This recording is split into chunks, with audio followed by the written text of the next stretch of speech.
Okay, prep class, now move to the next illustration. Amna has 4 crayons. She's Amna. She has 4 crayons colors. Okay, what she has done, she gives 2 to Fahad. Okay, she has 4 and he has given 2 to Fahad.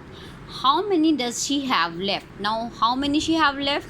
First of all, crayons 1, 2, 3, 4. 1, 2, 3, 4. Cut 2 crayons. 1, 2. 2 she has given to Fahad. Now how many left? 1, 2. Yes, 2. Now students, take away 2 from the following. Okay, they have saying this, just take away 2 from the following.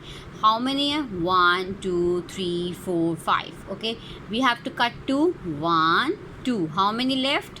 1, 2, 3. Okay, now 1, 2, 3, 4. 2 cut. 1, 2.